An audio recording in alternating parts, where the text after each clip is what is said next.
இன்றைக்கு வாசிக்கப்பட்ட வேத பகுதியிலிருந்து ஆதியாகமும் 6ஆம் அதிகாரத்திலிருந்து 9ஆம் அதிகாரம் முடிய ஒரு குடும்பத்தை குறித்து இன்றைக்கு நாம் சிந்திக்கப் போகிறோம். அதுதான் உங்களுக்கு எல்லாருக்கும் தெரியும், நோவாவின் குடும்பம். இந்த நோவாவின் குடும்பத்தை குறித்து நாம் இன்றைக்கு தெளிவாக சில காரியங்களை நாம் கற்றுக்கொள்ள இருக்கிறோம். இதற்கு தலைப்பு என்னவென்று சொன்னால், தேவனுக்கு ஒரு மனமாய் கீழ்ப்படிந்த நோவா குடும்பம். 6, 7, 8, 9 4 அதிகாரங்களிலிருந்து நாம் தேவனுடைய வார்த்தையை நாம் கேட்கப் போகிறோம். சரிங்களா? இதில் 1, 2ஆம் அதிகாரத்தில், ஆதியாகமம் 1ஆம் 2ஆம் அதிகாரத்தில் ஆண்டவருடைய படைப்பை குறித்து நாம் பார்க்குறோம். ஆண்டவர் 6 நாட்களிலே எல்லாவற்றையும் படைத்தார், மனிதனை விசேஷித்தவனாக படைத்தார் என்று சொல்லி நாம் பார்க்கிறோம். 3ஆம் அதிகாரத்திலே ஆதாம் ஏவாளும் ஏதேன் தோட்டத்திலே பாவத்தில் விழுந்து போனதை பார்க்கிறோம். அவர்களை அங்கிருந்து ஆண்டவர் விரட்டியதை பார்க்கிறோம். 4ஆம் அதிகாரம் 5ஆம் அதிகாரத்தில் மனித இனம் இருவிதமாக பிரிக்கப்படுகிறதை நாம் பார்க்கிறோம். 2 விதமான மனிதர்கள் அங்கே பிரிக்கப்படுகிறார்கள்.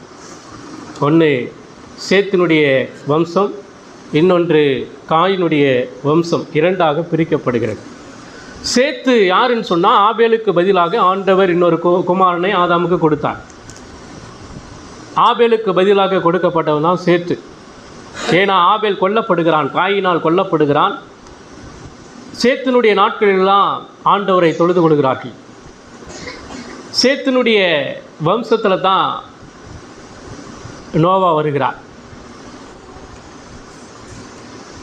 காயினுடைய வம்சம் அது ஆண்டவருக்கு விரோதமான காரியங்களை செய்கிறதான ஒரு சந்ததி. அப்போ 2 பிரிவாக பிரிக்கப்படுகிறது. ஒன்று பயபக்தியுள்ள சந்ததி, அது சேத்தினுடைய சந்ததி. இன்னொன்று தேவ பயம் இல்லாமல் அக்கிரமத்தினாலும் பாவத்தினாலும் நிறைந்திருக்கிற ஒரு சந்ததி. இப்போ இந்த 2 சந்ததியும் என்ன ஆகுதுன்னு சொன்னால், 6ஆம் அதிகாரத்தில் இந்த 2 சந்ததியும் ஒன்றாக கூடுகிறது, கலப்படமாகிறது. இதனால தான் பாவம் அதிகமாக பெருகிவிட்டது. வாசிங்க 6ஆம் அதிகாரத்தில், ஆதியாகமும் 6ஆம் அதிகாரம் 2வது வசனம் பாருங்க. தேவகுமாரர் மனுஷகுமாரித்தைகளை அதிக சௌந்தரியம் உள்ளவர்கள் என்று கண்டு அவளுக்குள்ளே தங்களுக்கு பெண்களை தெரிந்து கொண்டார்கள். அப்பொழுது கர்த்தர், என் ஆவி என்றென்றைக்கு மனுஷனோட போராடுவதில்லை, அவன் மாம்சம்தானே, அவன் இருக்க போகிற நாட்கள் 120 வருஷம் என்றார். அந்நாட்களில் ராசதர் பூமியிலே இருந்தார்கள். பின்பு தேவகுமாரர் மனுஷகுமாரத்தைகளோடு கூடுகிறதினால் இவர்கள் அவளுக்கு பிள்ளைகளை பெற்றபோது இவர்களும் பூர்வத்திலே பேர் பெற்ற மனுஷரவராகி பலவான்களானார்கள். இப்போ இங்கே இந்த 5 வசனத்தில் உங்களால் புரிஞ்சிக்க முடியும்னு சொன்னால், இதை சரியான விதத்திலே நாம் அறிந்து கொள்ள வேண்டும். ஏன்னா இந்த 5 வசனத்தின் அடிப்படையில் இன்றைக்கி தவறாக இந்த பகுதியை விலக்கி கொண்டிருக்கிறார்கள். அதாவது தேவபுத்திரர்கள் என்று சொன்னால் தேவதூதர்கள் என்று சொல்லியும், மனிதர்கள் எப்படி தேவதூதர்கள் மனுஷர்களை திருமணம் செய்ய முடியும், பிள்ளைகளை பெற்றுக்கொள்ள முடியும் என்று சொல்லி தவறாக பேசி கொண்டிருக்கிறார்கள். ஆனால் இங்கே குறிப்பிடுகிற தேவ குமாரர்கள் யார் என்று சொன்னால், பயபக்தி உள்ளவர்கள், தேவனுடைய சேத்து, அதாவது ஆதாமுடைய மகன் சேத்தினுடைய வழியிலே வந்த தேவனுக்கு பயந்த குமாரர்கள். மற்ற இந்த மனுஷகுமாரர்கள் யார் என்று சொன்னால், காயினுடைய வழியிலே வந்தவர்கள். சரிங்களா? இப்போ இவங்க என்ன செய்கிறாங்கன்னா, விசுவாசம் உள்ளவர்கள் யாருன்னு சொன்னால் சேத்தினுடைய வம்சம். விசுவாசம் இல்லாமல் அவிசுவாசியாக கர்த்தருக்கு விரோதமாய் செயல்படுகிற அந்த காயினுடைய வம்சத்தார் இவர்கள் என்ன செய்கிறாங்கன்னா, பயபக்தி உள்ளவர்களும் பயபக்தி இல்லாதவர்களும், அதாவது விசுவாசிகளும் விசுவாசி அல்லாதவர்கள் இருவரும் கலந்து கொண்டார்கள். இந்த கலந்து கொண்டதின் நிமித்தமாக தான் அடுத்தது இங்கே 6வது வசனத்தில் சொல்கிறாரு. என்ன சொல்கிறாரு? 5வது வசனத்தில் சொல்கிறாரு, மனுஷனுடைய அக்கிரமம் பூமியிலே பெருகினது என்றும் அவன் இருதயத்தின் நினைவுகளின் தோற்றம் எல்லாம் நித்தமும் பொல்லாததென்றும் கர்த்தர் கண்டு தாம் பூமியிலே மனுஷனை உண்டாக்கினதற்காக கர்த்தர் மனஸ்தாபப்பட்டார். அது அவர் இருதயத்துக்கு விசனமாக இருந்தது என்று சொல்லப்படுகிறது. அப்போ கவனிங்க, இங்கே பிரச்சனை என்னன்னு சொன்னால், அவிவிசுவாசியும் விசுவாசியும் கலக்கும்போது இங்கே பாவம் அதிகமாக காணப்படுகிறது. அடுத்தது இங்கே என்ன சொல்கிறாங்கன்னு சொன்னால், 2வது வசனத்தில் பார்த்தீங்கன்னா, தேவகுமாரன் மனுஷகுமாரத்திகளை அதிக சௌந்தரியம் உள்ளவர்கள் என்று கண்டு அவளுக்குள்ளே தங்களுக்கு பெண்களை தெரிந்து கொண்டார்கள். பெண்களை தெரிந்து கொண்டார்கள். அதாவது ஒருத்தையை திருமணம் செய்யவில்லை. இங்கே என்ன நடக்குதுன்னா, ஒருத்தன் பல பெண்களை திருமணம் செய்திருக்கிறான். இது தேவனுக்கு அருவருப்பான ஒரு காரியம். இங்கே ஆரம்பத்திலேயே இங்கே நோவா காலத்திலே நடந்துருச்சு. அப்போ காரணம் என்னன்னு சொன்னால், தெய்வ பயம் இல்லை, தேவனை அறிகிற அறிவு இல்லை. தெய்வ பயம் ஏன் இல்லைன்னா, கடவுளை அறிகிற அறிவு இல்லை, கடவுள் யார் என்பது தெரியல, அதனால தேவ பயம் இல்லை. புரியுதுங்களா? தேவ பயம் இல்லாதனால தான் இந்த தேவகுமாரர்கள் என்ன செய்கிறாங்கன்னு சொன்னால், அவர்கள் பயம் இல்லாதபடிக்கு, அதாவது மனுஷகுமாரத்திகளை அவர்கள் சௌந்தரியம் உள்ளவர்களாக அழகுள்ளவர்களாக இருக்கிறபடினாலே என்ன செய்கிறாங்க, அவர்களை திருமணம் செய்து அவர்கள் தேவனுக்கு விரோதமாக பாவம் செய்கிறார்கள். இதனால் ஆண்டவர் பொறுத்து கொள்ள முடியவில்லை, தேவனால் பொறுத்து கொள்ள முடியவில்லை. இங்கே பாருங்கள், இந்த வசனத்தை நல்லா கவனித்து பாருங்கள். அதாவது 6வது வசனத்தில், தாம் பூமியிலே மனுஷனை உண்டாக்கினதற்காக கர்த்தர் மனஸ்தாபப்பட்டார். மனுஷனை உண்டாக்குனதற்காக மனஸ்தாபப்பட்டார். படைக்க 6வது நாள் மனுஷனை படைக்கும் போது நல்லது என்று சொல்லி கண்டார். ஆனால் இங்கே என்ன சொல்கிறாரு, ஏன் உண்டாக்கினேன்னு சொல்லி மனஸ்தாபப்பட்டார் என்று சொல்லப்படுகிறது. காரணம் என்னன்னு சொன்னால், தேவ பயம் இல்லை, கர்த்தருடைய கட்டளையை மீறினவர்களாக தன் இஷ்டத்தின்படி வாழ்ந்தபடினாலே. புரியுதுங்களா? சுய இச்சையின்படி அவர்கள் சுய சரீரத்தினுடைய இச்சையின்படி வாழ்ந்தபடினாலே, அதனால் தேவன் அவர்கள் மீது விசனப்பட்டார் என்று சொல்லப்படுகிறது. அடுத்த வசனத்தை பாருங்க, 7வது வசனம் பாருங்க. அப்பொழுது கர்த்தர், நான் சிருஷ்டித்த மனுஷனை பூமியின் மேல் வைக்காமல் மனுஷன் முதற்கொண்டு மிருகங்கள், ஊரும் பிராணிகள், ஆகாயத்து பறவைகள் பரியந்த உண்டாயிருக்கிறவைகளை நிக்கிரகம் பண்ணுவேன். நான் அவைகளை உண்டாக்கினதற்கு எனக்கு மனஸ்தாபமாக இருக்கிறது. எனக்கு பிரியமானவர்களை கொஞ்சம் யோசித்து பாருங்கள். நோவாவுடைய காலத்துக்கு முன்பாக நோவா வாழ்ந்த அந்த நாட்கள் எப்படிப்பட்டதான பாவங்கள் பெருகி போயிருந்தது. ஆண்டவர் அவர் பரிசுத்தமான தேவனாக இருக்கிறபடினாலே தாம் படைத்த மக்களை பரிசுத்தமாக தான், தேவ சாயலாக தான் படைத்தார். ஆனால் ஆதாம் ஏவாள் செய்த அந்த பாவத்தினுடைய விளைவினாலே என்ன நடந்துச்சுன்னு சொன்னால், அக்கிரமங்களும் பாவங்களும் என்ன செய்தது, பெருகிவிட்டது. பெருகிற அந்த அதை கண்டுன்னு சொல்லி இங்கே வேதம் சொல்லப்படுகிறது. அதை கண்டு அப்படின்னு சொல்லி ஆண்டு சொல்கிறாரு. 5வது வசனத்தை பாருங்களேன். மனுஷனுடைய அக்கிரமம் பூமியில் பெருகினது என்றும் அவன் இருதயத்தின் நினைவுகளின் தோற்றமெல்லாம் நித்தம் பொல்லாதது என்றும் கர்த்தர் கண்டு. இந்த வார்த்தையை நல்லா கவனித்து பாருங்கள். கர்த்தர் கண்டு, கர்த்தர் பார்த்து கொண்டே இருக்கிறார். நீ என்ன பண்ணுற அப்படிங்கிறத ஆண்டவர் அறிவார். உன்னுடைய சிந்தனைகளை ஆண்டவர் அறிவார். உன்னுடைய இருதயத்தின் நினைவுகளை ஆண்டவர் அறிவார். நீ எங்கே போய் ஒளிஞ்சாலும் ஆண்டவருக்கு உன்னால் மறைக்க முடியாது. புரியுதா? உன்னுடைய சரீரத்தை மறைக்கலாம், உன் சரீரத்தை பார்க்குற ஆண்டவர் அல்ல, உன் இருதயத்தின் நினைவுகளை பார்க்கிறவர். உன்னுடைய இருதயத்தினுடைய நினைவுகள் பொல்லாதவைகளாக இருக்கிறதா இல்லையா என்று சொல்லி ஆண்டவர் பார்த்து கொண்டிருக்கிறார். அப்படிப்பட்டவர்களை ஆண்டவர் என்ன சொல்லுகிறார், நான் நிக்கிரகம் பண்ணுவேன் என்று சொல்லி சொல்கிறார். நிக்கிரகம் அப்படின்னு சொன்னால் என்ன அர்த்தம் தெரியுமா? அதாவது ஒரு பாத்திரத்தை கழுவுறீங்க இல்லையா, ஒரு பாத்திரத்தை கழுவி, எந்த பாத்திரத்தை கழுவிங்க, அழுக்குள்ள பாத்திரத்தை கழுவிங்க, கழுவி அதை என்ன செய்வீங்க, துடைப்பீங்க இல்லையா, அதை குறிக்கிறது நிக்கிரகம் பண்ணுவேன் என்று சொல்வது. துடைத்து போற்றுவார். அவர் பரிசுத்தமான தேவன், அவர் நீதியுள்ள தேவன். புரியுதா? அதுதாங்க சொல்கிறார். அப்போ நோவா வாழ்ந்த அந்த நாட்களில் இப்படிப்பட்டதான பாவங்கள் பெருகி இருக்கிறபடினாலே ஆண்டவர் என்ன செய்கிறாருன்னு சொன்னால், நான் எல்லாவற்றையும் அழிப்பேன்னு சொல்கிறார். ஜலப்பிரளயத்தினாலே நான் அழித்து போடுவேன் என்று சொல்லி சொல்லுகிறார். அதுதாங்க சொல்கிறார். சரிங்களா? அப்போ அப்படிப்பட்டதான காலங்கள் தான் நோவா வாழ்ந்த அந்த நாட்கள். எங்கே பார்த்தாலும் பாவங்கள், எங்கே பார்த்தாலும் அக்கிரமங்கள், எங்கே பார்த்தாலும் பிரச்சனைகள். தலை தூக்கி ஆடிக்கொண்டிருந்த அந்த காலகட்டத்தில் தான் தேவன் நோவாவை தெரிந்து கொள்ளுகிறார். ஒரு விஷயத்தை நல்லா புரிஞ்சுக்கோங்க.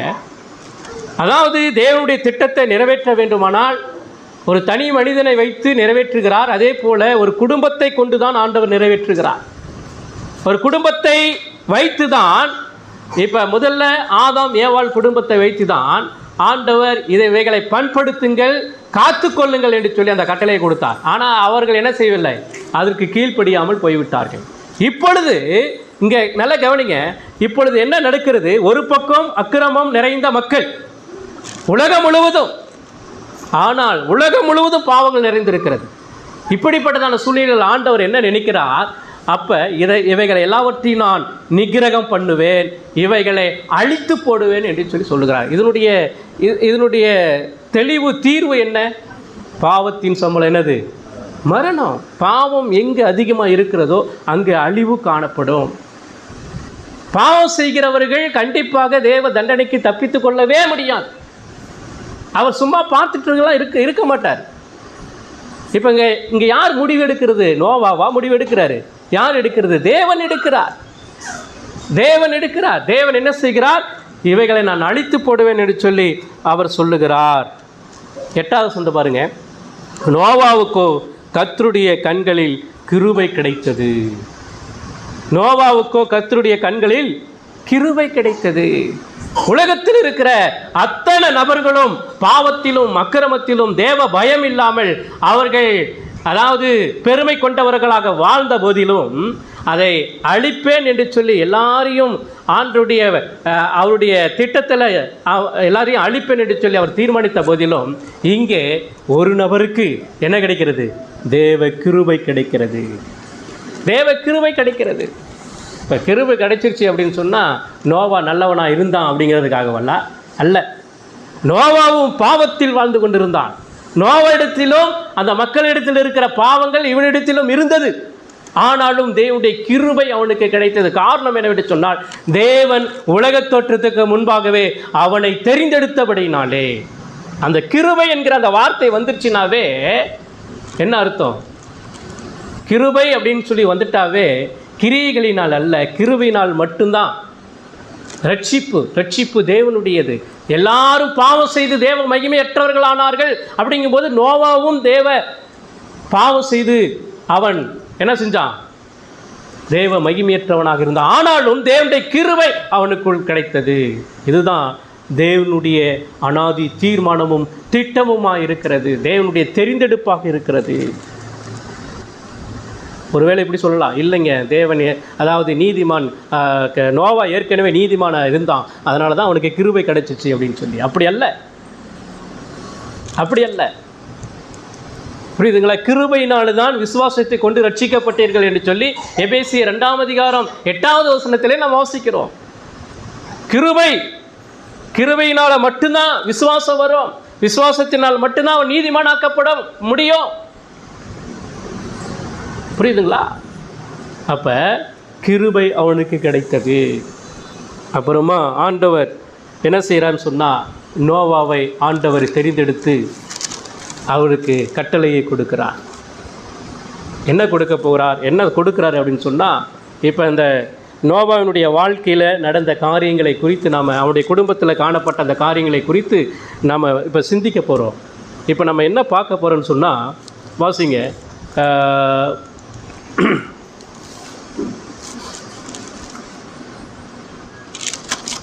எபிரேயர் 7ஆம் அதிகாரம், எபிரேயர் 11ஆம் அதிகாரம் 7வது வசனம், எபிரேயர் 17, எபிரேயர் 11:7.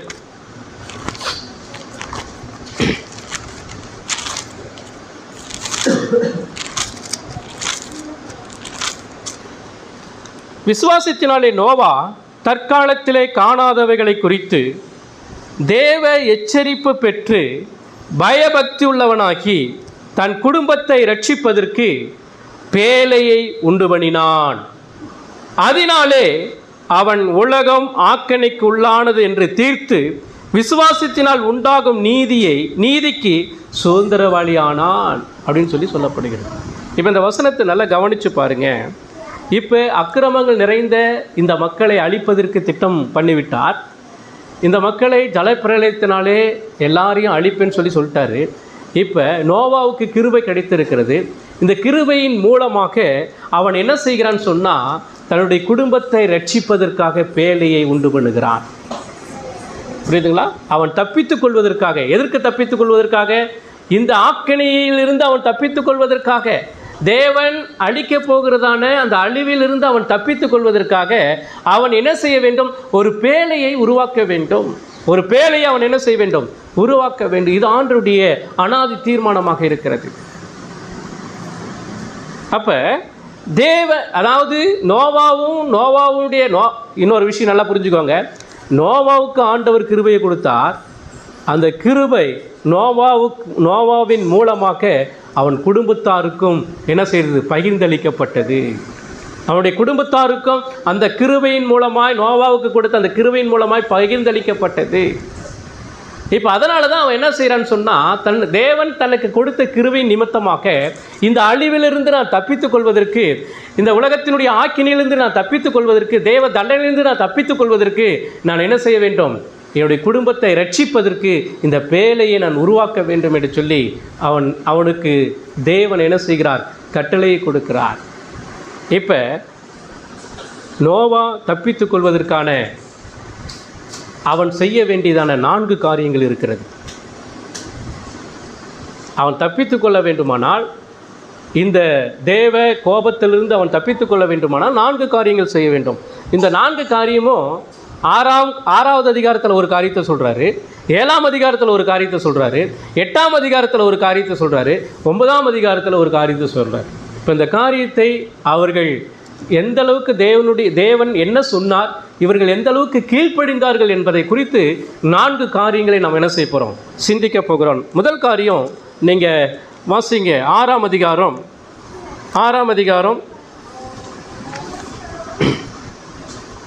13வது வசனத்தை படிங்க. அப்பொழுது தேவன் நோவாவை நோக்கி, கவனிங்க, தேவன் நோவாவோடு நேரடியாக பேசுகிறார். மாம்சமான யாவரின் முடிவும் எனக்கு முன்பாக வந்தது, நிறைந்தது. நான் அவர்களை பூமியோடு கூட என்ன செய்வேன்? யார் அழித்து போடுவேன்றார். அழிக்கிறதுனா யார் அழிக்கிறது? தேவன் தான் சொல்கிறார். அவர் என்ன சொல்கிறாருன்னா, எல்லா மனுஷருடைய முடிவு என் முன்னாடி இருக்குது. ஏன்னா அவங்க பாவிகள், அக்கிரமம் செய்தவர்கள், எனக்கு விரோதமாக நிறைய பொல்லாங்கை அவர்கள் செய்திருக்கிறார்கள். எனவே நான் அவர்களுக்காக மனசாவப்படுகிறேன். அதனால் நான் அவர்கள் என்ன செய்வேன்? அழித்து போடுவேன் அப்படின்றார். அடுத்தது 14வது வசனத்தில் பாருங்க, நீ கொப்பேர் மரத்தால் உனக்கு ஒரு பேழையை உண்டாக்கு. முதல் அவனுக்கு கொடுக்கப்பட்டதான வேலை என்ன என்று சொன்னால், நீ தப்பித்துக் கொள்ள வேண்டுமானால், உனக்கு கிருபையை நான் கொடுத்துருக்கிறேன், நீ தப்பித்துக் கொள்ள வேண்டுமானால் நீ செய்ய வேண்டியது என்ன தெரியுமா? உனக்கு ஒரு பேழையை உண்டாக்கு. உனக்கு ஒரு பேழையை உண்டாக்கு. பேழை அப்படி என்பது அது கப்பல் போன்றது. பேழை என்பது கப்பல் போன்றது. அடுத்தது அது ஒரு கூடாரம் என்று சொல்லி சொல்லப்படுகிறது. கூடாரம் என்று சொன்னால், அதாவது அதில் தங்கி பாதுகாப்பாக இருக்கக்கூடியதான ஒரு பாதுகாப்பான ஒரு இடம் என்று சொல்லி சொல்லப்படுகிறது. அப்போ அந்த பேழையை உண்டாக்குவதற்கு ஆண்டவர் ஒரு மரத்தை சொல்லுகிறார். என்ன மரம் அது? கொப்பேர் மரம். பேழையை அதாவது பேழையை உண்டாக்க சொல்லுகிற கடவுள் என்ன சொல்கிறாருன்னா, உன் இஷ்டப்படியெல்லாம் உண்டாக்கக்கூடாது, சரியா? ஆண்டவர் தான் பேழையை உண்டாக்க சொல்கிறாரு. செய்ய வேண்டியது யார்? நோவா. ஆனால் எப்படி செய்யணுங்கிறதையும் சொல்கிறது யார்? கடவுள், கர்த்தர். அவர் தான் சொல்கிறாரு, நீ தப்பித்துக் கொள்வதற்கு ஒரு பேழையை உண்டாக்கு. அந்த பேழையை நான் சொல்லும் விதமாக நீ உண்டாக்க வேண்டும். நான் சொல்லும் விதமாக உண்டாக்க வேண்டும். அதனால் நீ எந்த மரத்தில் செய்யணும்? கொப்பேர் மரத்தில் செய்யணும். இந்த கொப்பேர் மரம் என்பது, அதாவது வேதத்திலேயே இந்த ஒரு இடத்துல மட்டும்தான் அந்த மரத்தை பற்றி சொல்லுது. வேறு எங்கேயுமே சொல்லப்படலை. அப்போ இந்த கொப்பேர் மரம் என்பது அது மிகவும் திடமானது, உறுதியானது, சரியா? உறுதியானது, அதே நேரத்தில் நல்ல பருமனுடையது, நீளமானதும் கூட. நீளமானது கூட. இது எப்படி நீளமானதுன்னு சொல்ல முடியும்னு சொன்னால் ஆண்டவர் சொல்கிறார், அகலத்தையும் நீளத்தையும் உயரத்தையும் சொல்கிறாரு. அடுத்தது மரத்தை சொல்லிவிட்டு அடுத்தது அவர் என்ன சொல்கிறாருன்னா அளவை சொல்கிறார். எவ்வளோ நீளம்? 300 முழம். 300 முழம்னு சொன்னால் கிட்டத்தட்ட 450 அடி. சரியா? அடுத்தது அகலம் எவ்வளோ? 50 முழம். 50 முழம் என்று சொன்னால் 75 அடி. அடுத்தது உயரம் சொல்கிறார் 30 முழம், 45 அடி. அப்போ இந்த அளவின்படி நீ என்ன செய்ய வேண்டும்? இந்த பேழையை உண்டாக்க வேண்டும். புரியுதுங்களா? அப்போ இவ்வளோ நீளமுள்ள மரம் அப்படின்னு சொன்னால் அந்த கொப்பேறு மரமாக தான் இருந்திருக்கணும். சரியா? நீளமான உறுதியான. ஏன்னா ஆண்டவர் அந்த மரத்தை வேறு எங்கேயும் இருக்கிறதாக அந்த கண்டுபிடிக்கல. ஒருவேளை பேர் வேணால் மாற்றப்பட்டு இருக்கலாம். சரிங்களா? அதுக்கு பேர் என்ன சொல்கிறாங்கன்னு சொன்னால் ஊசி இலை மரம் என்று சொல்லுகிறார்கள். அதுக்கு மறுபேர் ஊசி இலை மரம். சரிங்களா? அடுத்தது அந்த அளவை சொல்லிவிட்டு செய்முறையும் சொல்கிறார். எப்படி செய்யணும்? அதாவது ஜன்னல் வைக்கணும். அடுத்தது மேல் தட்டு, முதல் தட்டு, இரண்டாம் தட்டு, மூன்றாம் தட்டு அப்படின்னு சொல்லி தட்டுகள் என்ன செய்யணும்? இருக்கணும். அடுத்தது 3 அறைகள் இருக்கணும். அதில் ஒரு கதவு இருக்கணும். என்ன செய்யணும்? ஒரு கதவு இருக்கணும். அப்படின்னு அது என்ன செய்யணும்னா அந்த அறைகளை எல்லாம் என்ன செய்யணும்? பிரித்து அதுக்கு கீழ் பூசணும்னு சொன்னால் அது ஒரு வகையான பிசின் தைலம். அது அந்த பிசின் என்ன செய்வாங்கன்னா அதை பூசும்போது தண்ணியில் தண்ணி லீக் ஆகி உள்ளே போகாது. புரியுதா? இதெல்லாம் என்ன செய்ய சொல்கிறாருன்னா செய்ய சொல்லுகிறார். இப்போ கவனிங்க, இதை உண்டாக்குவது சாதாரணமான ஒரு காரியம் அல்ல.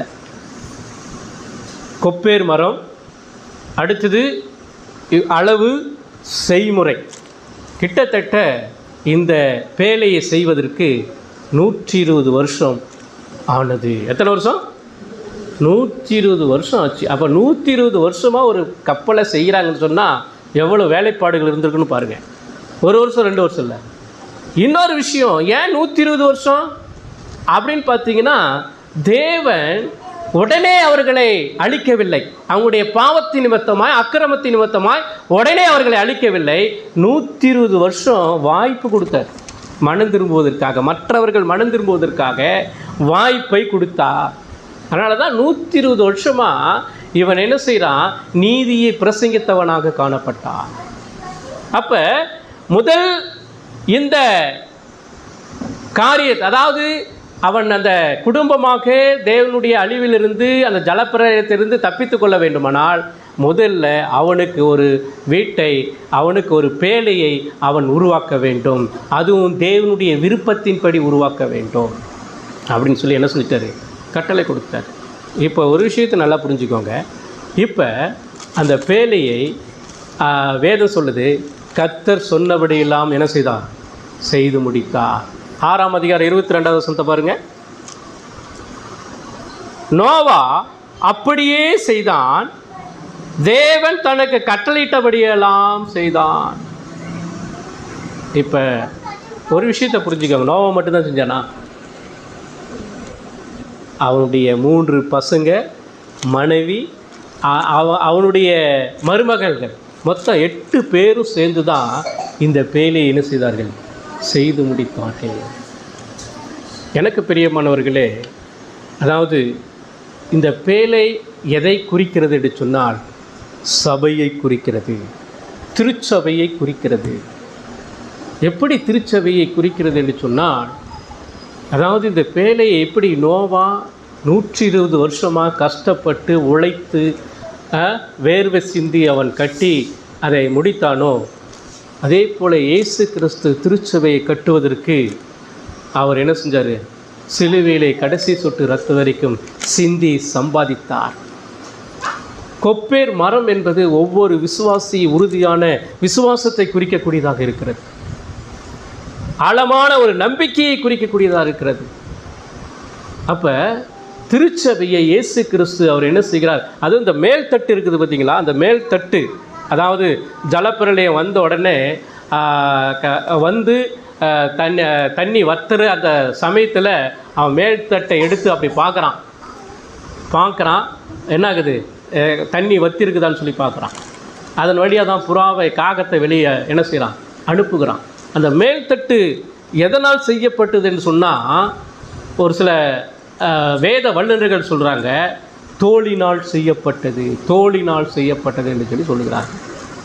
அப்போ அந்த மேல்தட்டு ஒழுகாமல் இருக்கணும். அப்படி மழைக்கு மழை வந்துச்சுன்னா ஒழுக தண்ணி உள்ளே வராது இருக்குன்னா தோல் தான் மிகவும் சிறப்பானதாக இருக்கிறது அப்படின்னு சொல்லி ஆராய்ச்சியாளர்கள் என்ன செய்கிறாங்க சொல்கிறாங்க. அப்போ அந்த தோல் அவ்வளோ நீளமுள்ள தோல் எப்படி வந்திருக்கும் யோசித்து பாருங்கள்.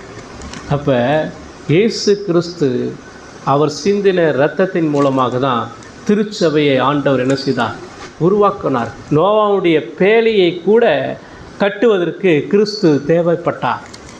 கிறிஸ்து தேவைப்பட்டார். அங்கே அநேக பலிகள் செலுத்தப்பட்டது, அநேக உயிர்கள் அங்கே என்ன செய்து கொல்லப்பட்டது, தோளினால் செய்யப்பட்டது என்று சொல்லப்படுகிறது.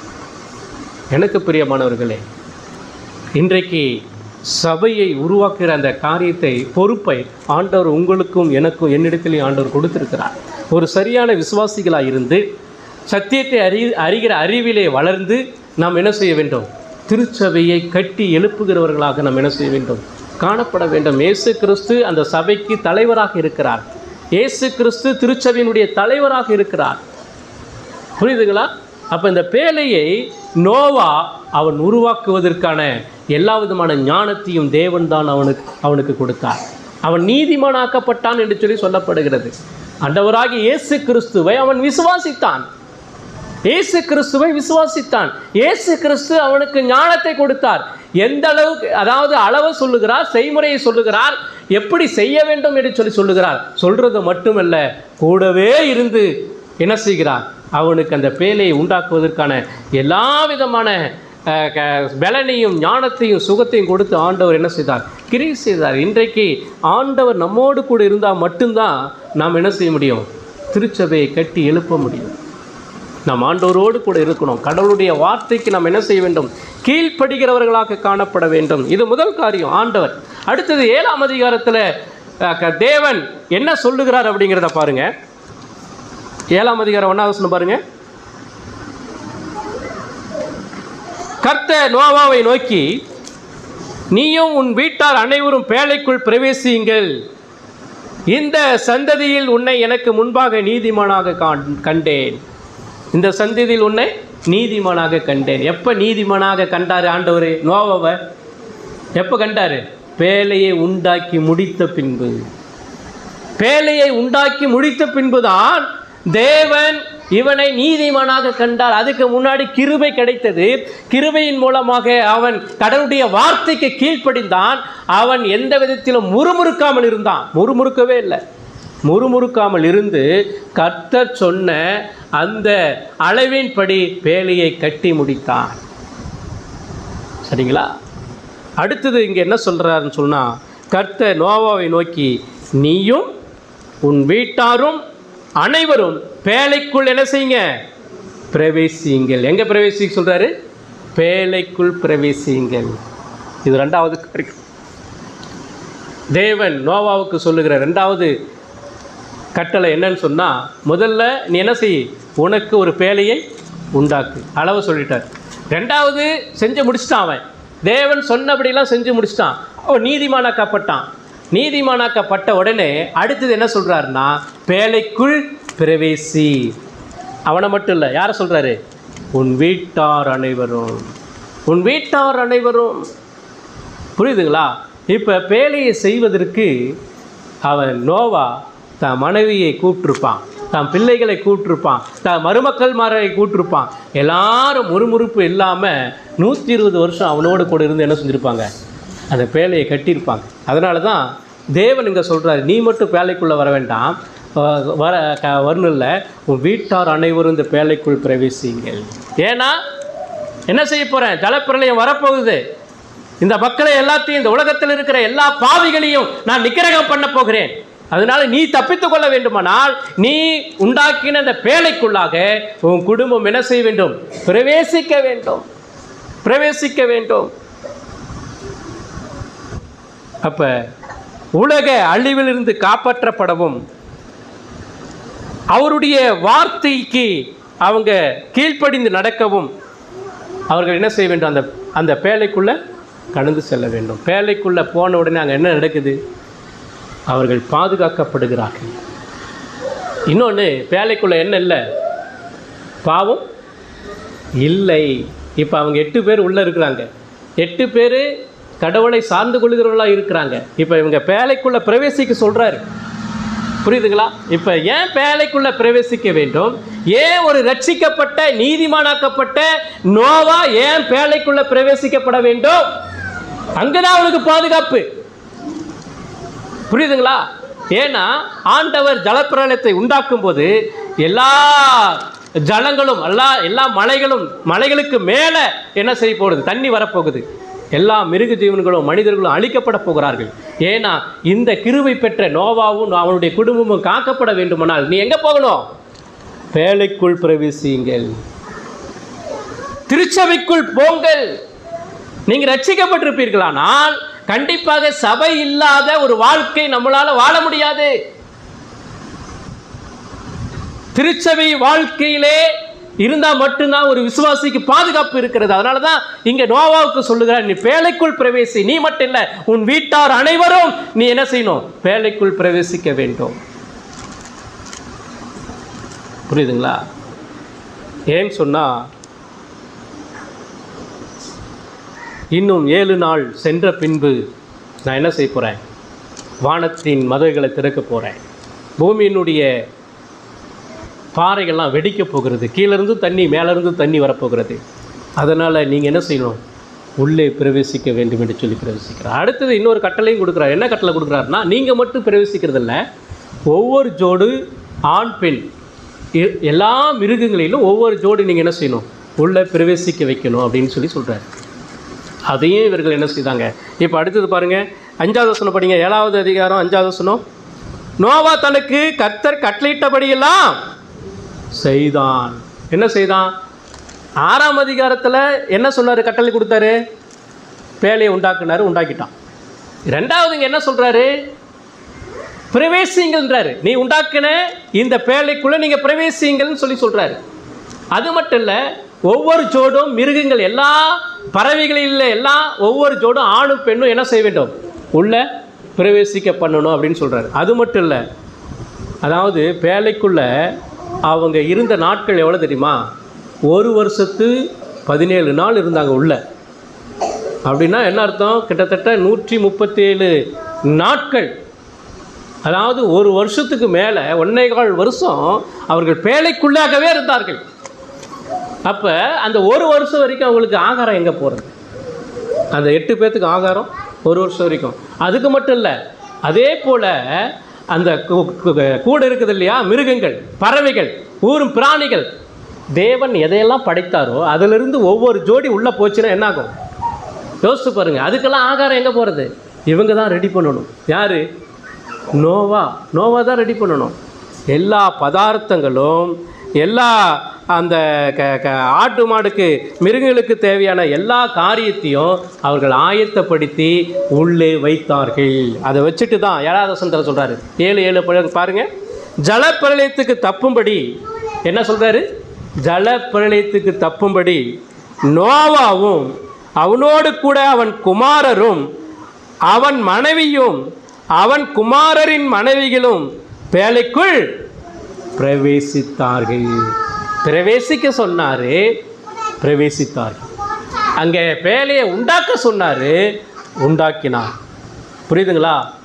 நீ தேவனுடைய அழிவுக்கு தப்பித்து கொள்ள வேண்டுமானால், தேவனுடைய தண்டனைக்கு நீ தப்பித்து கொள்ள வேண்டுமானால் நீ என்ன செய்யணும்? தேவனுடைய வார்த்தைக்கு கீழ்ப்படியணும். பேழையை உண்டாக்க சொன்னார். அடுத்தது பேழைக்குள் பிரவேசிக்க சொல்லுகிறார். பேழைக்குள் இவர்கள் என்ன செஞ்சாங்க? பிரவேசித்தார்கள். இப்போ நடந்தது என்ன தெரியுமா? பிரவேசித்த உடனே 10வது வசனம் பாருங்கள். 7 நாள் சென்ற பின்பு பூமியின் மேல் ஜலப்பிரளயம் உண்டாயிற்று. நோவாவுக்கு 13வது வசனம் பாருங்கள். அன்றைய தினமே நோவாவும் நோவாவின் குமாரராகிய சேமும் காமும் யாபேத்தும் அவர்களுடனே கூட நோவாவின் மனைவியும் அவன் குமாரரின் 3 பெண்களும் மனைவிகளும் பேழைக்குள் பிரவேசித்தார்கள். 16வது வசனம் பாருங்கள். இப்போ என்ன ஆயிடுச்சு? உள்ளே போயாச்சு. யார் யார் பேழைக்குள்ளே இருக்கிறது? நோவா, அவருடைய மனைவி, அவருடைய 3 மகன்கள், 3 மருமகள்கள், மொத்தம் எத்தனை பேர்?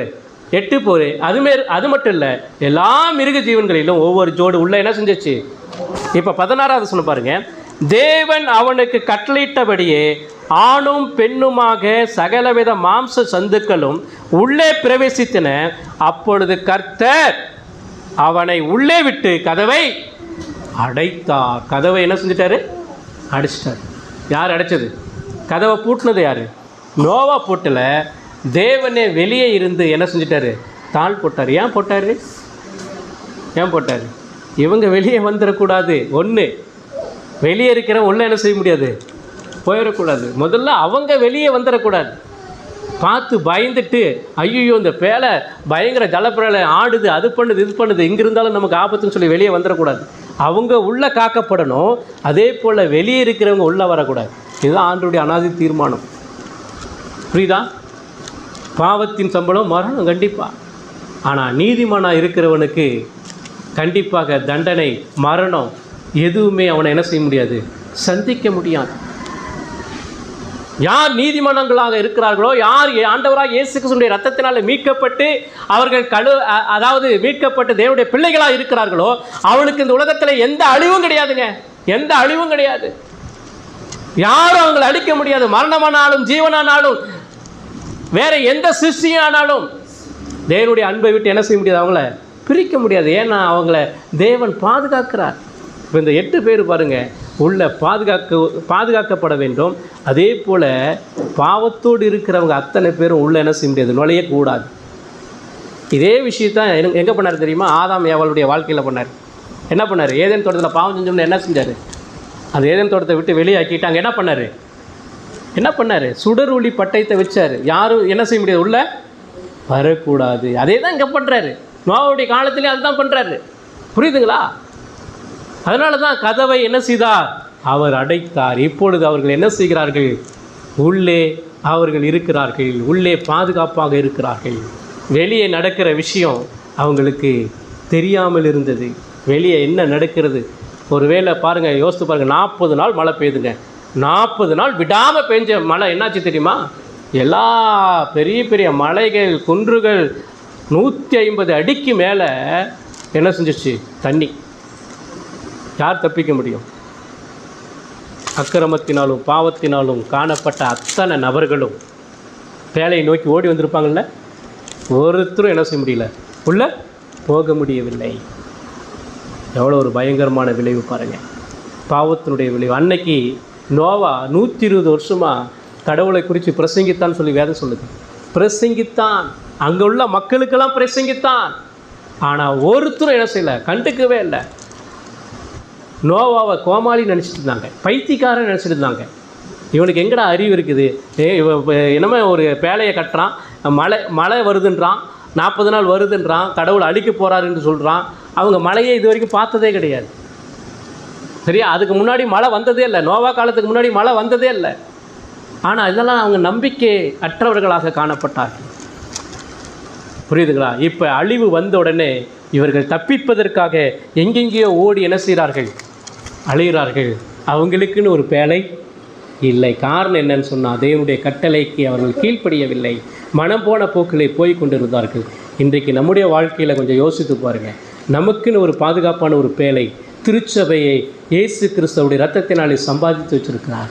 அதற்குள்ளே நம்ம பிரவேசித்தால் மட்டும்தான் நமக்கு பாதுகாப்பு காணப்படும். அதுக்குள்ளே பிரவேசிக்க வேண்டும். ஆண்டவர் நோவாவோடு உடன்படிக்கை செய்திருந்தார் அப்படின்னு சொன்னால் உறுதிமொழியை செய்திருந்தார். நான் உங்களை கைவிட மாட்டேன், நான் உங்களை பாதுகாப்பேன் அப்படின்னு சொல்லி உறுதிமொழி செய்து உடன்படிக்கை செய்து வைத்திருந்தார்.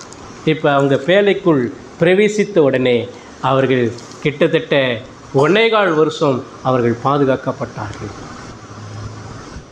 திருச்சபையை கட்டி எழுப்புவதிலே இயேசு கிறிஸ்து அக்கறையுடையவர்களாக இருக்கிறார். இயேசு கிறிஸ்து அந்த சபைக்குள்ளே ரட்சிக்கப்பட்ட ஒவ்வொரு ஆத்துமாவையும் உள்ளே வைத்து அவர்தான் நம்மை பாதுகாக்கிறவராக இருக்கிறார். சபைக்குள்ளே மட்டும்தான் நமக்கு பாதுகாப்பு இருக்கிறது. வேறு எங்கே போனாலும் நமக்கு பாதுகாப்பு கிடையாது. நம்முடைய ஆத்துமாவுக்கு உத்தரவாதம் கிடையாது. கொஞ்சம் யோசித்து பாருங்கள், நம்முடைய வாழ்க்கை எப்படிப்பட்டதாக இருக்கிறது? நான் சபைக்குள்ளே இருக்கிறேன்னா, சபைக்கு வெளியே இருக்கிறேன்னா? இன்னும் நான் அங்கத்துவங்கிறதான அந்த அதாவது என்ன சொல்ல வருது, ஏதோ ஒரு கடமைக்காக கட்டாயத்துக்காக மட்டும்தான் நான் அங்கத்தினர் என்று சொல்லி கொண்டிருக்கிறேன். ஆனால் இன்னுமே திருச்சபைக்குள்ளே நம்ம இன்னுமே நுழைந்து போகலை. இன்னும் திருச்சபைக்குள்ளே நம்ம வரல. இன்னும் திருச்சபைக்கு வெளியே தானே இருக்கிறேன். அதனால தான் சபையை குறித்து எனக்கு அக்கறை கிடையாது. புரியுதா? சபைக்குள்ளே நான் இருப்பேனால் கண்டிப்பாக அவன் என்ன செஞ்சுருப்பான், நோவா குடும்பம் என்ன செஞ்சுருப்பாங்க, உட்காந்து பாட்டு பாடியிருப்பாங்க, கடவுளை ஆராதிச்சிருப்பாங்க, கடவுளை தொழுது கொண்டே இருந்திருப்பாங்க. வேறு வழி இல்லையே. ஏன்னு சொன்னால் அங்கே பாவம் இல்லை, பாவம் வெளியே இருக்குது. அதாவது பேழைக்கு வெளியே தான் பாவம் அக்கிரமங்கள்லாம் நிறைஞ்சிருக்குது. பேழைக்குள்ள என்ன இல்லை, பாவம் இல்லை. அப்போ பாவம் இல்லாத இடத்துல அந்த பரிசுத்தமான அந்த தேவனுடைய பிள்ளைகள், கர்த்தருடைய கிருபையை பெற்றவர்கள், அவர்கள் ஆடி பாடி தேவனை துதித்து கொண்டிருந்தார்கள். புரியுதுங்களா? அதுக்கு தான் பேழைக்குள்ளே வரணும். சபைக்குள்ளே என்ன இருக்குதுன்னு நினைக்கிறீங்க? திருச்சபைக்குள்ளே இங்கே தான் போதனை இருக்குது. புரியுதா? இங்கே தான் பிரசங்கம் இருக்கிறது, இங்கே தான் ஜெபம் இருக்கிறது, இங்கே தான் ஆலோசனை இருக்கிறது, இங்கே தான் ஐக்கியம் இருக்கிறது, ஒருவரை ஒருவர் நேசிக்கிற, ஒருவரை ஒருவரை விசாரிக்கிற, இங்கே தான் சபைக்குள்ளே தான் இது எல்லாமே காணப்படுகிறது. இந்த புல்பிட் இருக்குது, போதகர் இருக்கிறார். புரியுதுங்களா? எல்லா ஆசீர்வாதமும் இருக்கிறது, எல்லா பிரச்சனைக்கும் தீர்வு ஆலோசனை கொடுக்கப்படுகிற இடமா இருக்கிறது. அதனால தான் பேழைக்குள்ள பிரவேசின்னு சொல்கிறார். அதனால தான் சபைக்குள்ளே நம்ம என்ன செய்ய வேண்டும், பிரவேசிக்க வேண்டும். சபைக்குள்ளே இருக்கிறோமாங்கிறத யோசித்து பாருங்கள். உங்களுடைய வாழ்க்கையில் சபைக்குள்ளே இருக்கிறீங்களா, சபையை விட்டு வெளியே இருக்கீங்களா? 3வது காரியம் 8வது வசனத்தில் அவர் சொல்கிறாரு. 8ஆம் அதிகாரம் 15வது வசனம் பாருங்கள்.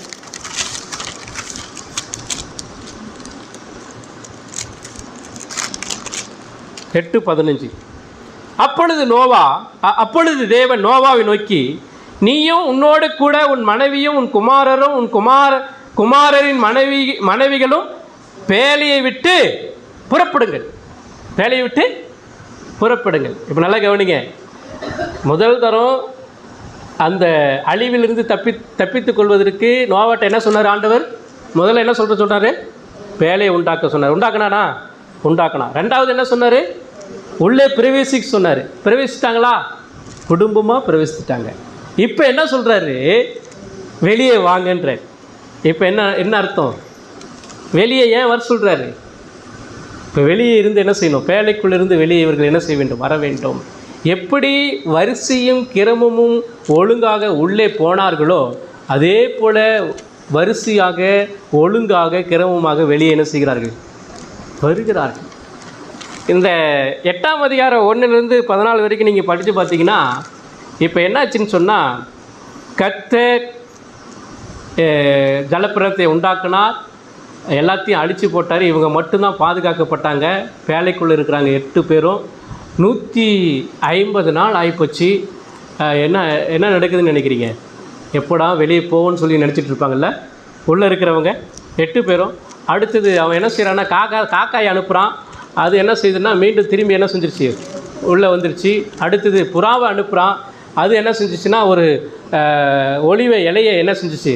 கொண்டு வந்து ஒலிவு மர இலையை கொண்டு வந்து கொடுத்துச்சு. அப்போ தான் இவன் யோசித்தான், ஓ இங்கே மரம்லாம் வளர ஆரம்பிச்சிச்சு அப்படிங்கிறத என்ன செஞ்சான்? கண்டு ஆறுதல் அடைஞ்சான். ஆனால் இவன் வெளியே போகிறதுக்கு ஒரு விஷயத்தை நல்லா புரிஞ்சுக்கோங்க. தேவன் சொல்லாமல் இவன் வெளியே வரல. தேவன் சொல்லாமல் வெளியே வரல. தேவன் சொல்லாமல் வெளியே வரல. தேவன் சொல்லாமல் உள்ளே அவன் என்ன செய்யலை? போகலை. நான் தானே கட்டினேன், அதனால் நான் என்ன செய்வேன்? உள்ளே போயிடுவேன்.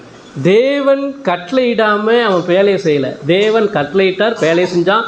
தேவன் வேலைக்குள்ளே போக சொன்னார், போனான். அடுத்தது தேவன் இப்பொழுது என்ன சொல்கிறார்? நான் வேலையிலிருந்து வெளியே வாங்கன்னு சொல்கிறார். இப்போ அவர்கள் எப்படிப்பட்டவர்களாக வருகிறார்கள்? வெளியே வந்தவுடனே என்ன நடந்துச்சுன்னு நினைக்கிறீங்க? யாருமே இல்லை. ஒரு ஜனம் கூட இல்லை, ஒரு ஆடு மாடு கூட இல்லை, ஒரு காக்கா குருவி கூட இல்லை, எதுவுமே இல்லை. எல்லாம் அழிஞ்சிடுச்சு. இப்போ அவங்களுக்கு ஒரு புது வாழ்க்கை, புது உலகத்திற்குள் அவர்கள் என்ன செய்கிறார்கள்? வெளியே வருகிறார்கள்.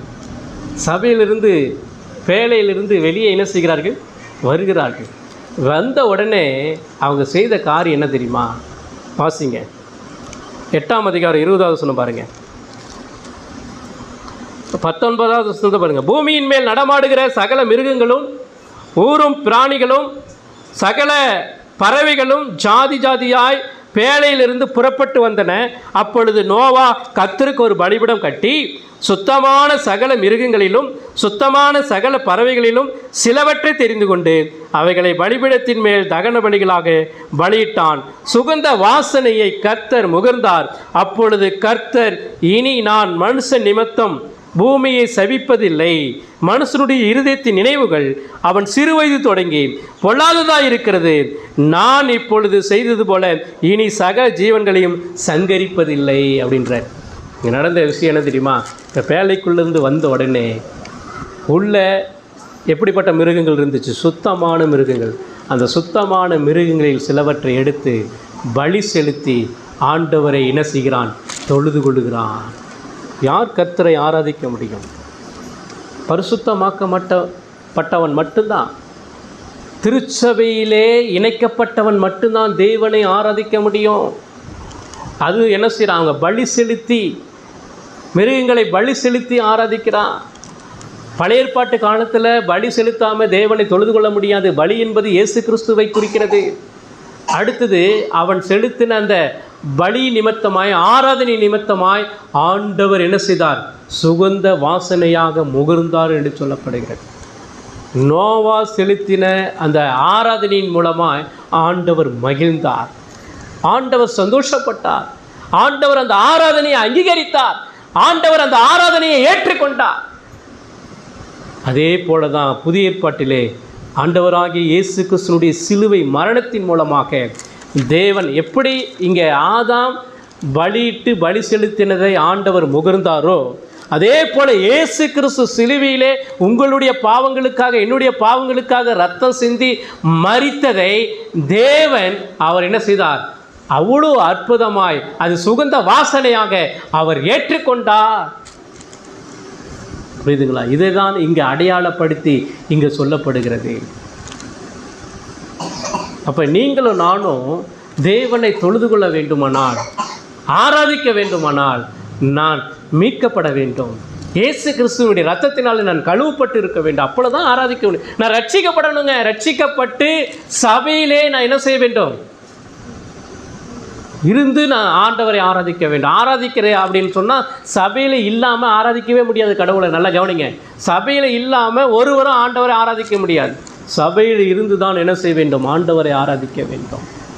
அப்போ மூணாவது காரியம் ஆண்டவர் சொன்னார், வெளியே வந்த உடனே, பிரவேசித்த உடனே அவங்க செய்த காரியம்னு சொன்னால் கடவுளை அவர்கள் தொழுது கொண்டார்கள். கடவுளை அவர்கள் என்ன செஞ்சாங்க? தொழுது கொண்டார்கள். தேவன் அதை அங்கீகரித்தார். கடவுளுக்கும் அவங்களுக்கும் இருக்கிற அந்த உறவு இப்போ புதுசாக அந்த உலகத்துக்குள்ளே வரும்போது அவர்கள் மட்டும்தான் இருந்தார்கள். இப்போ அவங்க என்ன செய்கிறாங்க?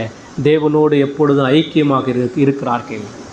ரட்சிப்பை பெற்றவர்கள் சபையை விட்டு வெளியே, அதாவது ஆராதனையை விட்டு, ஞாயிற்றுக்கிழமை விட்டு மீண்டும் உலக பிரகாரமான வெளியே போனாலும் கூட அவர்கள் என்ன செய்கிறார்கள்? தேவனோடு சஞ்சரிக்கிறவர்களாக காணப்படுகிறார்கள். இப்போ இந்த குடும்பம் வெளியே, பேழையிலிருந்து வெளியே வந்த உடனே தேவனோடு சபையாக அவர்கள் என்ன செய்கிறாங்க? கூடி ஆண்டவரை பலி செலுத்தி ஆராதிக்கிறார். நீங்களும் நானும் ஆராதிக்கிற ஆராதனை ஆண்டவர் அங்கீகரிக்கிறாரா? யோசித்து பாருங்கள். உங்களுடைய ஜெபத்தை ஆண்டவர் கேட்கிறாரா? உங்களுடைய துதி சோத்திரங்களை ஆண்டவர் கேட்கிறாரா? உங்களுடைய பாவரிக்கை ஜெபத்தை ஆண்டவர் அங்கீகரிக்கிறாரா? நீங்கள் உண்மையாகவே நீங்கள் ஆராதிக்கிற ஆராதனையை ஆண்டவர் விருப்பப்படுகிறாரா, ஏற்றுக்கொள்ளுகிறாரா? கொஞ்சம் யோசித்து பாருங்க. நீங்கள் எப்படிப்பட்ட ஆராதனையை ஆண்டவருக்கு நீங்கள் செலுத்துகிறீர்கள்? எல்லா விதத்திலேயும் நோவாவும் அவனுடைய குடும்பமும் கீழ்ப்படிந்தார்கள். நான்காவது காரியத்தை நான் சொல்லி சீக்கிரமாக முடிக்கிறேன்.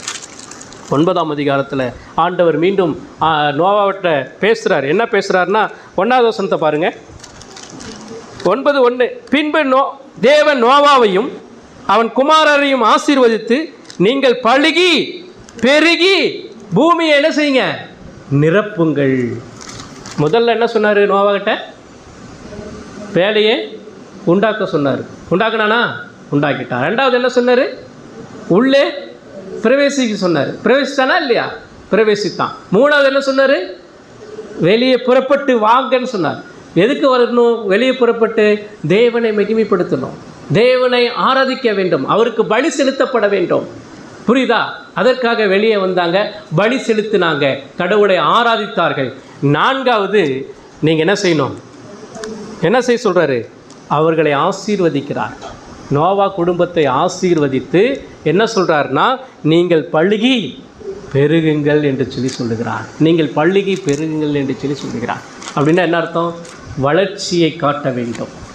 ரட்சிக்கப்பட்ட ஒவ்வொரு விசுவாசியும் வளர்ச்சிக்குள்ளாக காணப்படும். நீங்கள் என்ன செய்ய வேண்டும்? பெருக வேண்டும். அவனுக்கு 3 குமாரர்கள் இருந்தாங்க, யாபேத், சேம், காம்.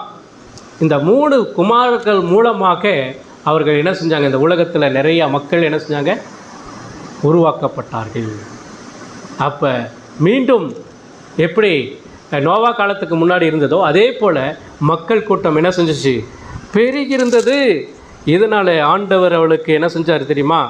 ஒரு ஆசீர்வாதங்களை கொடுத்தார். என்ன ஆசீர்வாதங்களை கொடுத்தார்? என்ன ஆசீர்வாதங்களை கொடுத்தார் தெரியுமா? வெறுமையான இருந்த இந்த உலகத்தில் நான் எப்படி வாழப்போறேன்னு சொல்லி கவலையோடு இருந்த அவனுக்கு ஆண்டவர் ஆறுதலையும் சமாதானத்தையும் கொடுத்தார். மிருகங்கள், அதாவது இந்த மிருகங்கள் வெளியே வந்த எல்லா மிருகமும் இவனுக்கு உணவாக ஆண்டவர் என்ன செஞ்சார்? கொடுத்தார். எல்லா செடி கொடி, இனி முளைத்து வருகிற எல்லா செடி கொடியும் உனக்கு ஆகாரமாக கொடுத்தாரு. இதுக்கு முன்னாடி மிருகங்கள் அதாவது தேவனுக்கு பலியிடுவதற்கு மட்டும்தான் இருந்துச்சு. ஆனால் வேலைக்கு பின்னாடி என்ன ஆச்சுன்னா மனிதனுக்கு அது ஆகாரமாக கொடுக்கப்பட்டது. அது மட்டும் இல்லை, ஆண்டவர் என்ன சொல்கிறாருன்னா, எல்லா விதமான தாவர வகைகளையும் எல்லா விதமான உணவுப் பொருட்களையும் ஆண்டவர் அவனுக்கு என்ன செஞ்சார்? கொடுத்தார். இப்போ அவன் பள்ளிக்கு பெருக வேண்டும் என்று சொன்னால் ஆண்டவர் அவனுக்கு என்ன செஞ்சார்? எல்லா விதமான ஆசீர்வாதத்தையும் கொடுத்தார். தேவ ஆசீர்வாதம் இல்லாமல் பள்ளிக்கு என்ன செய்ய முடியாது? பெருக முடியாது. ஆண்டவர் ஆசீர்வதிக்கணும். ஆசீர்வதித்தால் தான் அதில் நன்மைகள் இருக்கிறது. அதாவது இங்கே ஐஸ்வர்யத்தை குறித்து சொல்லலை. அவர் என்ன சொல்கிறாருன்னா, தெய்வ பயமுள்ள ஜனங்களை என்ன செய்ய வேண்டும்? பெருக வேண்டும். நீங்கள் எப்படி பயமுள்ளவர்களாக, தேவனுக்கு கீழ்ப்படிந்தவர்களாக நீங்கள் இருந்தீங்களோ, தேவனுடைய கட்டளைகளின்படி நீங்கள் நடந்தீர்களோ, அதே போல் அப்படிப்பட்ட மக்களை நீங்கள் என்ன செய்யணும்? உருவாக்க வேண்டும். இதுதான் நம்முடைய பொறுப்பாக இருக்கிறது. இந்த 4 காரியங்களை மறந்துடக்கூடாது. நோவாவுக்கு ஆண்டவர் சொன்ன 4 காரியங்களுக்கும் அவர்கள் கீழ்ப்படிந்தார்கள். பேழையை உண்டாக்கினார்கள், 2வது அதற்குள்ளே பிரவேசித்தார்கள், அடுத்தது பேழையிலிருந்து வெளியே வந்து தேவனை ஆராதித்தார்கள், அடுத்தது அவர்கள் என்ன செஞ்சாங்க? தேவ ஆசீர்வாதத்தை பெற்று பள்ளிக்கு பெருகினார்கள். இப்போ இந்த விஷயங்கள் நடந்த விஷயங்கள், இந்த 4 காரியமும் நோவா மட்டும் செய்யலை. நோவா கூட இருந்த அவருடைய மனைவியை பற்றி இங்கே சொல்லவே இல்லைங்க. மனைவியை பற்றி இங்கே இந்த 4 அதிகாரத்தில் எங்கேயுமே பேசலை. என்ன பேசுதுன்னா, உன் மனைவி பிள்ளைகள் அப்படின்னு தான் சொல்லப்படுது. ஆனால் மனைவி அதை செய்தால் இதை செய்தால்ங்கிற அந்த காரியமே இல்லை. ஆனால் ஒரு விஷயத்தை நல்லா புரிஞ்சுக்கோங்க, நோவா தான் அந்த குடும்பத்தின் தலைவராக இருந்தார். நோவாவுக்கு இந்த மனைவி அவளை பற்றி விவரங்கள் இல்லைனாலும் சொல்லக்கூட அந்த மனைவியானவள் எல்லா விதத்திலும் நோவாவுக்கு உறுதுணையாக இருந்தார். இதுதான் குடும்பம். குடும்பத்தின் மூலமாக நம்ம குடும்பம் ரட்சிக்கப்பட வேண்டும். நோவா தன் குடும்பத்தை ரட்சிப்பதற்காக பேழையை உண்டாக்கினான். இன்றைக்கி ஒவ்வொரு குடும்ப தலைவனும் தான் குடும்பத்தில் இருக்கிற நபர்கள் ரட்சிக்கப்பட வேண்டும் என்கிற அக்கறை இருக்குதா? யோசித்து பாருங்கள். அக்கறை இருக்குதா? அடுத்தது குடும்பத்தில் இருக்கிற மனைவி தான் புருஷனுக்கு எல்லா விதத்திலும் உதவியாக இருந்தால் அது பாருங்கள். சரி, மனைவி கூட இருக்கிறா, உதவி செய்கிறா. பிள்ளைகள், இன்றைக்கி அந்த 3 பிள்ளைகளும் தெய்வ பயத்தோடு வாழ்ந்தார்கள். ஏன்னா அவங்க பேழைக்குள்ளே இருந்தாங்க, திருச்சபைக்குள்ளே இருந்தாங்க. உங்கள் பிள்ளைகள் தெய்வ பயத்தோடு இருக்கணும்னா திருச்சபைக்குள்ளே வரணும். புரியுதா? கடவுளை அறியணும், கடவுளை கற்றுக் கொடுக்கணும். உங்களோடு சேர்ந்து, பிள்ளைகளோடு சேர்ந்து நீங்கள் ஆராதிக்கணும். அதுக்கு தான் குடும்ப ஜெபம் ரொம்ப அவசியம். இப்போ அந்த பிள்ளைகள் பாருங்கள், கீழ்ப்படிஞ்சாங்களா இல்லையா? அப்பாவுக்கும் அம்மாவுக்கும் அவங்க 3 பேர் என்ன செஞ்சாங்க? கீழ்ப்படிஞ்சாங்க. சரி விடுங்க, பிள்ளைகள் தான் கீழ்ப்படினாங்க. மருமக்கள்கள் அவங்க என்ன செஞ்சாங்க? அவங்களும் கீழ்ப்படிஞ்சாங்க. யோசித்து பாருங்கள். இந்த குடும்பம், அந்த 8 பேருக்குள்ளே இருக்கிற குடும்பம் ஒருமனமாக கர்த்தருக்கு கீழ்ப்படிந்தார்கள் என்றால் என்ன அர்த்தம்? அவர்கள் தெய்வ பயத்தோடு தேவனுடைய வசனத்துக்கு கீழ்ப்படிந்து அவர்கள் சுய இஷ்டத்தின்படி வாழாமல் தேவனுடைய கட்டளையின்படி அவர்கள் வாழ்ந்தபடினால்தான் அவர்கள் காக்கப்பட்டார்கள்.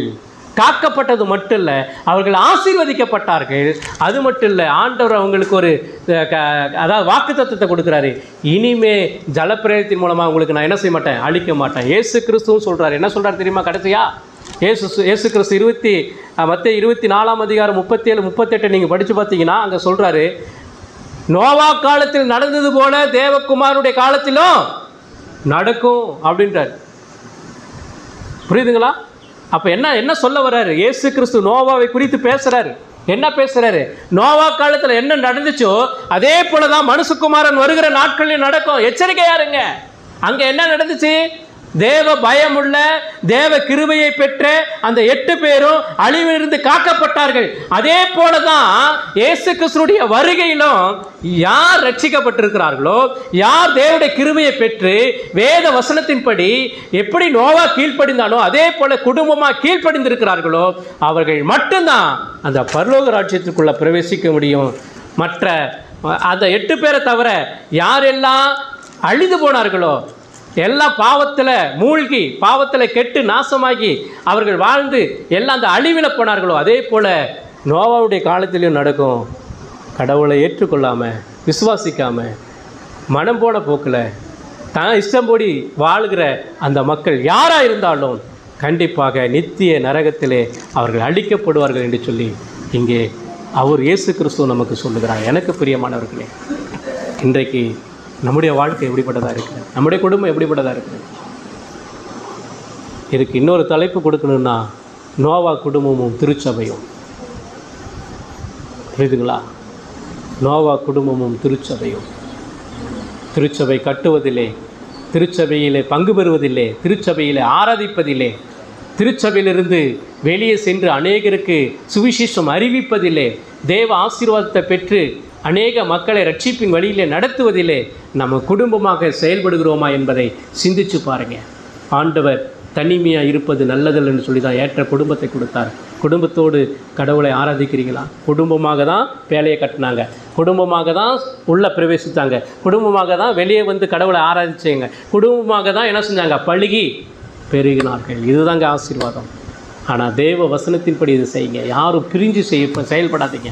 ஒருவரை ஒருவர் நீங்கள் என்ன செய்யுங்க, நேசித்து ஒரு மனமாக செயல்பட பாருங்கள். கர்த்தர் தாமே இந்த வார்த்தைகளை ஆசீர்வதிப்பாராக.